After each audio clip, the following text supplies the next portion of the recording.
6 दिसंबर 1992 को अयोध्या में बाबरी ढांचे के विध्वंस के बाद सुप्रीम कोर्ट में कई अवमानना याचिकाएं दाखिल हुई थी।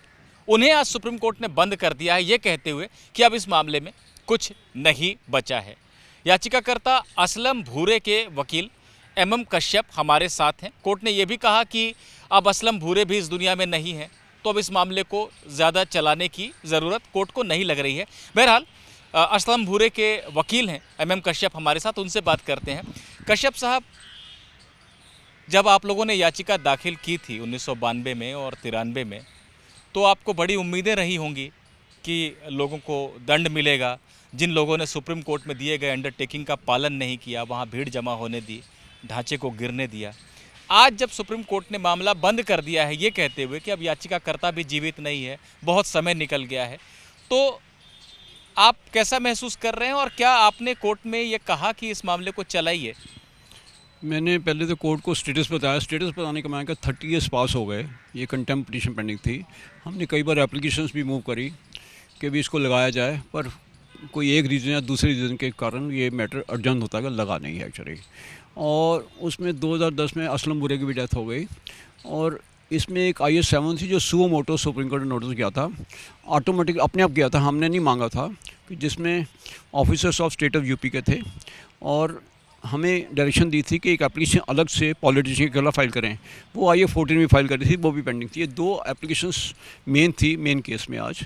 लेकिन जब मुझे कल मैसेज मिला तो आज मैटर आइटम नंबर 1 था कोर्ट में, तो मैंने कोर्ट को कहा कि एटलीस्ट इधर अलाउ मी, कुछ नया पिटिशनर आ जाए, उसकी डेथ हो चुकी है पिटिशनर की, और ये कंटेम्प्ट है, हाईएस्ट कोर्ट ऑफ लैंड की कंटेम्प्ट है, इसमें ऑर्डर पास किया जाए। ऐसी चीज़ आगे रिपीट ना हो कि ऐसा लॉन्ग टाइम चला जाए और कंटेम्प्टर्स भी बच जाएं, या डेथ हो जाए, या कंप्लेनेंट है उनकी भी डेथ हो जाए, और law of land, rule of land maintain ना हो। ये मैंने कोर्ट को बड़ी रिक्वेस्ट करी, और लास्ट में मैंने कोर्ट को ये भी कह दिया कि एटलीस्ट कोई ऑर्डर ऐसा ही पास कर दो आने वाले टाइम में, और केसेस में ऐसा इतना लॉन्ग टाइम ना लगे, कि क्योंकि दिस 1 साल की लिमिटेशन है फॉर फाइलिंग कंटेम्प्ट, बट कोई लिमिटेशन नहीं है कंटेम्प्ट को डिसाइड करने की एज़ पर लॉ। अच्छा कश्यप साहब, मैं ये जानना चाहता हूँ कि जो लोग इस मामले को फॉलो कर रहे हैं शुरू से, या जिनको जानकारी है, उनको ये पता है कि जो तत्कालीन जो मुख्यमंत्री थे उत्तर प्रदेश के, कल्याण सिंह,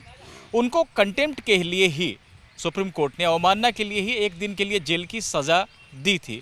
यानी इस मामले में एक आदेश भी आया था, सज़ा भी मिली थी मुख्यमंत्री को 1 दिन के लिए जेल जाने की।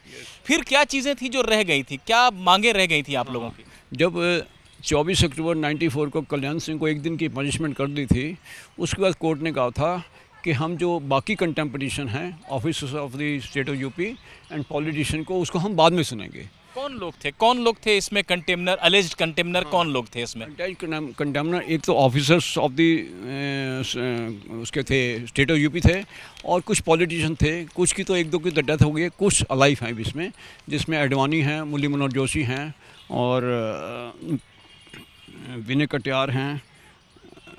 कुछ की डेथ हो गई, आई डोंट नो, और विजयराज सिंधिया की डेथ हो चुकी है, अशोक सिंगल की, उमा भारती, सादिक रितंबरा है। ये कुछ लोग हैं अभी भी लाइफ है, लेकिन कोर्ट इनके ऊपर आपने कंटेम्प्ट के लिए क्या आप लोगों ने बात कही थी कि इन लोगों ने वहाँ पर कोर्ट के आदेश के विरुद्ध वहाँ पर भीड़ जमा की? यस, जो सुप्रीम कोर्ट का ऑर्डर था 15 नवंबर 91 का ऑर्डर था कि इस ढांचे के आगे कोई भी चेंजेस या कोई वो ना किया जाए, तो उसकी पहले भी वायलेशन हुई। और 6 दिसंबर 92 को जो डिमोलिशन किया, वहाँ पर जाके ये सब लोग इन्वॉल्व थे, उसमें लेक्चर्स दिए वहाँ पर, तो उस हिसाब से ये कंटेम्प्ट आगे चली, उस हिसाब से एप्लीकेशन फाइल हुई। अच्छा, लेकिन जब याचिकाकर्ता जीवित है नहीं, आज की तारीख में 2010 में उनकी मृत्यु हो गई है, तो ऐसे में कोर्ट का कहना कि अब जिसको ये शिकायत थी कि कंटेम्प्ट हुआ है कोर्ट का, जब वो भी जीवित नहीं है, तो अब इस मामले को बंद कर देना बेहतर होगा। क्या लीगली ये आप एज ए लॉयर बताइए कि ये गलत है? एज ए लीगली, चलो मैं कहता हूँ कि याचिका, मैंने तो कोर्ट को ये भी कहा कि मुझे अलाउ करो, मैं एक याचिका करता दूसरा भी ला सकता हूँ। दूसरी बात थी कि जो IS-7 थी, जो सुओ मोटो थी, सुओ मोटो कंटेम्प्ट को ब्रश साइड नहीं किया जाता। मैं रिक्वेस्ट किया कोर्ट को, एटलीस्ट दैट में भी हर्ट सेपरेटली। और जो दूसरी कंटेम्प्ट भी है वो भी इससे कंटेम्प्ट है, ये कुछ नहीं। अगर पिटिशनर की डेथ हो चुकी है, इवन देन ये violation of highest court of land है, और आने वाले टाइम में ऐसी चीज़ रिपीट ना करे कि इतना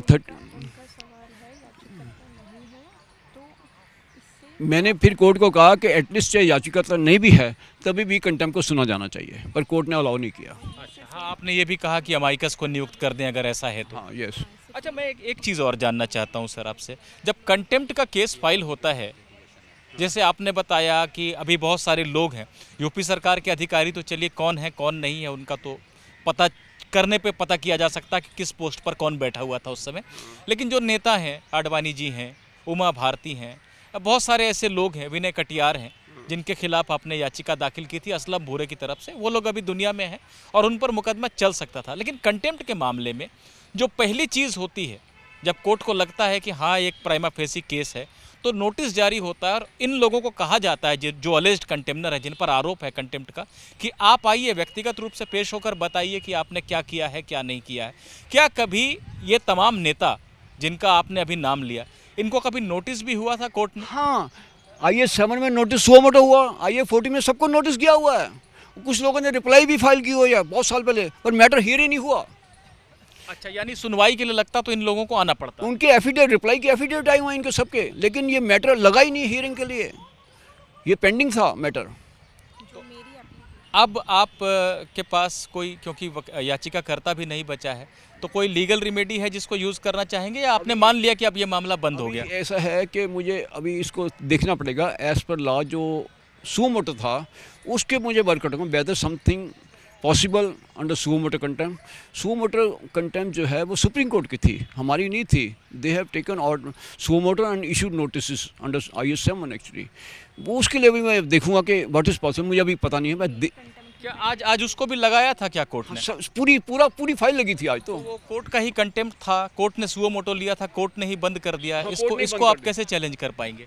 उसको मुझे अभी एज पर जो केस लॉ या लॉ सुप्रीम कोर्ट का जो प्रीवियस जजमेंट देख के आई विल सी कि whether suo motu contempt can be close in this way. I will see and consider that point. बहरहाल कश्यप साहब को मैं लंबे समय से देख रहा हूँ, और अयोध्या केस हो या और दूसरे मामले हों, बड़े पैशन के साथ, बहुत शिद्दत के साथ ये इन्वॉल्व होते हैं मामलों में और उन्हें अंजाम तक पहुंचाने की कोशिश करते हैं। लगातार असलम भूरे के वकील रहे, जो अयोध्या मामले में जिन्होंने कई याचिकाएं दाखिल की थी। इसके अलावा वाराणसी और मथुरा का जो मंदिर मस्जिद विवाद है, उस पर भी याचिकाएं दाखिल की थी असलम भूरे ने, उनके ये वकील थे। आज इतने सालों के बाद जब सुप्रीम कोर्ट ने कंटेम्प्ट का मामला बंद कर दिया है, तो कश्यप साहब निश्चित रूप से कुछ परेशान लग रहे हैं इस बात से, और इनका कहना है कि देखेंगे कि अगर कोई लीगल रेमेडी बची है तो उसका इस्तेमाल करेंगे। बहरहाल ख़ास बात यह है कि इस मामले में या इन मामलों में जो लंबित थी अभी तक सुप्रीम कोर्ट में 30 साल से, इनमें कई नेताओं को, कई लोगों को नोटिस भी गया था, उनके जवाब भी आए थे, लेकिन आखिरकार आगे की कार्रवाई को किए बिना सुप्रीम कोर्ट ने अब ये मान लिया है कि इतने सालों के बाद सुनवाई की ज़रूरत नहीं है और मामला बंद कर दिया है। निपुण सहगल, ABP न्यूज़, दिल्ली।